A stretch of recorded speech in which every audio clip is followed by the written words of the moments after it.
చాలా మంది నుంచి వివరణలు వచ్చాయి. విద్యుత్ సంస్థల మాజీ సీఎండీలు ప్రస్తుత సీఎండీని కూడా విచారించాం. సోమవారం ట్రాన్స్కో జెన్కో మాజీ సీఎండీ ప్రభాకర్ రావు అస్సలు కీలక సూత్రధారి ఈయననే. ప్రభాకర్ రావు అప్పటి ప్రిన్సిపల్ సెక్రటరీ సురేష్ చందాను విచారించాం. అప్పటి ఇంధన శాఖ ప్రిన్సిపల్ సెక్రటరీలు ఎస్కే జోషి, అరవింద్ కుమార్తో మంగళవారం సమావేశమయ్యాం. అందరి నుంచి వివరాలు తీసుకున్నామని చెప్పి జస్టిస్ నరసింహారెడ్డి కమిషన్ తెలిపింది. కరెంటు ఒప్పందాలపై కేసీఆర్ కు నోటీసులు. ఈ నెల 15 కల్లా వివరణ ఇవ్వాలని జస్టిస్ నరసింహారెడ్డి కమిషన్ ఆదేశాలు జారీ చేసింది. ఛత్తీస్గఢ్ తో అగ్రిమెంట్ వద్దని అధికారులు చెప్పినా బీఆర్ఎస్ సర్కార్ వినలే. భారీగా ఖర్చు చేసి కరెంటు కొన్నారు. ఎంత నష్టం జరిగిందో తేలుస్తాం. టెండర్లు లేకుండా Bhadradri Yadadri thermal power plants నిర్మాణ పనులు. భద్రాద్రి థర్మల్ ప్లాంట్ లో కాలం చెల్లిన సబ్ క్రిటికల్ టెక్నాలజీ. ఇప్పటి వరకు కేసీఆర్ సహా 25 మందికి నోటీసులు. వివరణ సంతృప్తికరంగా లేకుంటే వ్యక్తిగతంగా అటెండ్ కావాల్సిందే. మాజీ సీఎండీ ప్రభాకర్ రావు, ఎస్కే జోషి, అరవింద్ కుమార్ ను విచారించాం. మీడియాతో చిట్ చాట్ లో జస్టిస్ నరసింహారెడ్డి సంచలన విషయాలు ఆయన బయటపెట్టిండు. ఇక్కడ టెండర్లు లేకుండానే భద్రాద్రి యాదాద్రి అసలు టెండర్ ప్రక్రియ అంటే 5 లక్షల కంటే ఎక్కువ పనిని ఒక వ్యక్తికి అప్పచెప్పిరంటే ఖచ్చితంగా టెండర్ విధానాన్ని ఫాలో కావాలి. ఫాలో కాలేదంటే దాన్ని నామినేషన్ పద్ధతి అంటారు. నామినేషన్ పద్ధతిలో ఈ కార్యక్రమాలు కేసీఆర్ నామినేషన్ అంటే నాకు నచ్చినటువంటి వాడికి ఇచ్చుకోవడం గంతేగా, తీసుకోపో అన్నట్టు. ఇక టెండర్ లేదు ఏం లేదు. ఈ భద్రాద్రి యాదాద్రి పవర్ ప్లాంట్లకు సంబంధించి నిర్మాణ కార్యక్రమాన్ని కూడా కేసీఆర్ ఏం చేసినంటే తన నచ్చిన వాళ్ళకి ఇచ్చుకుంటే ఇక టెండర్లు తెరుగు పోలే.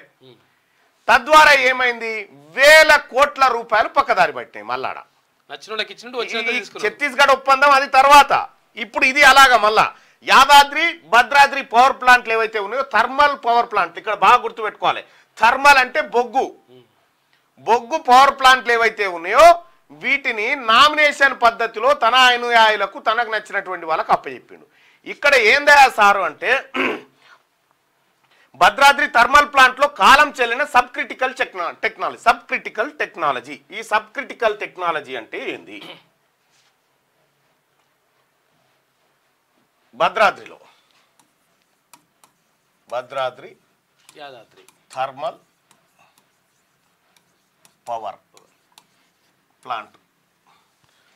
పవర్ ప్లాంట్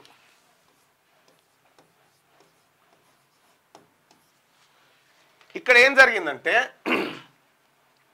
గతంలో ఒక కంపెనీ ఈ భద్రాద్రి థర్మల్ పవర్ స్టేషన్ కట్టడం కోసం ఇండియా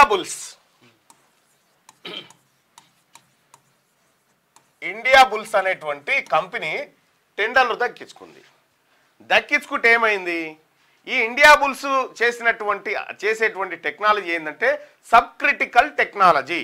అంటే ఇక్కడ మన తెలంగాణలో ఉన్న బొగ్గు కాదు దానికి కావాల్సింది, విదేశీ బొగ్గు తెప్పించి కరెంట్ ఉత్పత్తి చేయాలి. జపాన్ అటువంటి దేశాల నుంచి తెప్పియాలి బొగ్గు. విదేశీ బొగ్గు తెస్తే ఈ కరెంట్ ఉత్పత్తి అవుతుంది. ఇది వయబుల్ కాని ప్రాజెక్టు. దీని ద్వారా ఆర్థిక భారం పెరిగిపోతుంది, ప్రజలు నష్టపోతారు అని తెలిసిన తర్వాత ఈ ఇండియా బుల్స్ కంపెనీ ఏం చేసిండు, ఆడికి జెండా వీక్కొని వెళ్ళిపోయిండు. ఈ ఇండియా బుల్స్ కంపెనీ ఏం చేసిండు, ఆఖరికి బిహెచ్ఎల్ కి కొన్ని కోట్ల రూపాయల ఆర్డర్లు ఇచ్చిండు. ఏది ప్లాంట్కి సంబంధించినటువంటి మిషనరీ తయారీ కోసం ఇస్తే బిహెచ్ఎల్ తయారు చేసింది. ఈ బిహెచ్ఎల్ కు కొన్ని డబ్బులే ఇచ్చిండు ఇండియా బుల్సోడు. కొన్ని డబ్బులే ఇచ్చి ఇది ప్రాజెక్టు ముట్టుకుంటే లాస్ అయ్యేటట్టున్నాం అని చెప్పి ఇది నడమంత్రాడ వదిలిపెట్టి వెళ్ళిపోయిండు. వెళ్ళిపోయిన తర్వాత ఏమైంది, కేసీఆర్ వచ్చి మళ్ళా ఈ ఇండియా బుల్సోన్ తోటి మళ్ళీ చీకటి ఒప్పందం చేసుకొని ఇదే టెక్నాలజీతోని ఇదే బిహెచ్ఎల్ కు మళ్ళీ చెప్పి మళ్ళీ ఇదే కార్యక్రమం దుకాణం తెరిచిండు. దీంతో నష్టం తప్ప లాభం లేదు. ఈ సబ్ క్రిటికల్ టెక్నాలజీ వాస్తవానికి చాలా మంది నిపుణులు సూచించింది ఏంటంటే కాళేశ్వరం ప్రాజెక్టులో కూడా మేడిగడ్డ దగ్గర ఫ్లో ఇట్లా వస్తుంది అనుకో, ఇట్లా పోతుంది. పోయేటప్పుడు ఏం చేసిరంటే ఎప్పుడైతే నీకు విద్యుత్ తక్కువ డిమాండ్ ఉంటుందో, విద్యుత్ రాష్ట్రంలో తక్కువ డిమాండ్ ఉన్నప్పుడు ఇక్కడ కిందికి పోయే నీళ్ళని మీదికి ఎత్తిపోయాలని చెప్పారు. ఎక్కువ డిమాండ్ ఉన్నటువంటి సందర్భంలో మళ్ళీ కిందికి వదిలిపెట్టి విద్యుత్ ఉత్పత్తి చేయాలని ఇటువంటి టెక్నాలజీని ప్రతిపాదన చేస్తే కేసీఆర్ దాన్ని తుంగలో వేసి తొక్కేసిండు అన్నట్టు.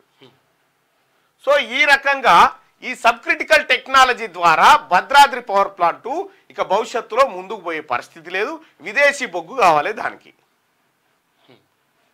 ఈ ఇండియా బుల్స్ అనేటువంటి కంపెనీతో కేసీఆర్ ఆడినటువంటి డ్రామా.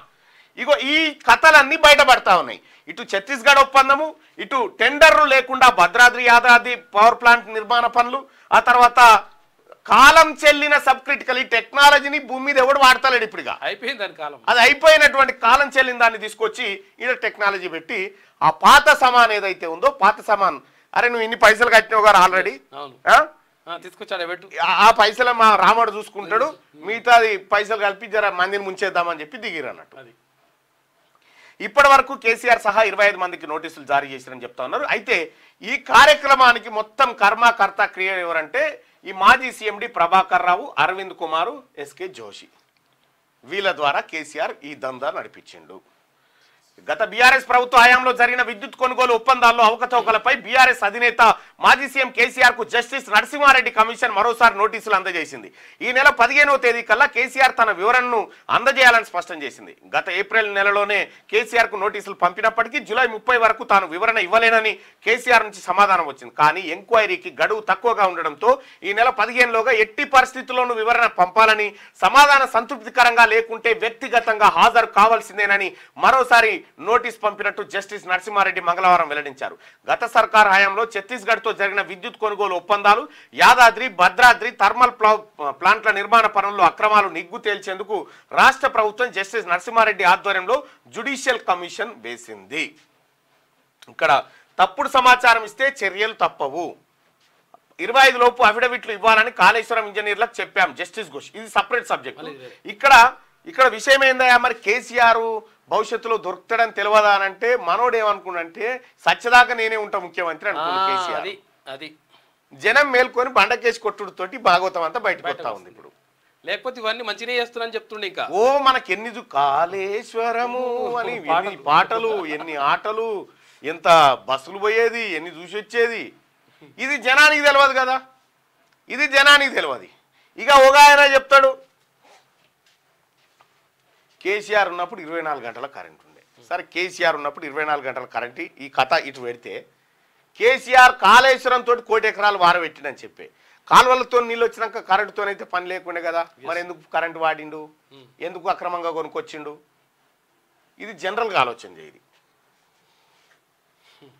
ఇక ఇది ఇట్లా ఉంటే ఇక రెండోది కేసీఆర్ కాళేశ్వరం కథ.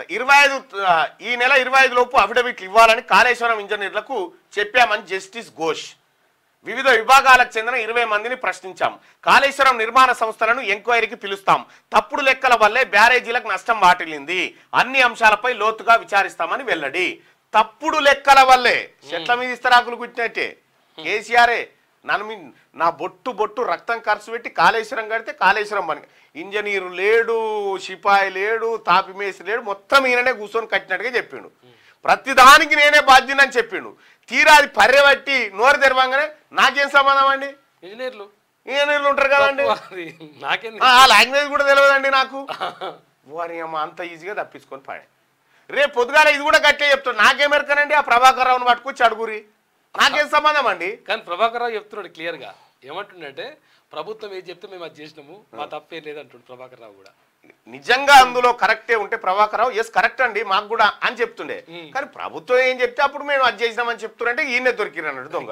ఇక్కడ కాళేశ్వరం నా బొట్టు రక్తం ఖర్చు పెట్టి కట్టినా అని చెప్పినాం.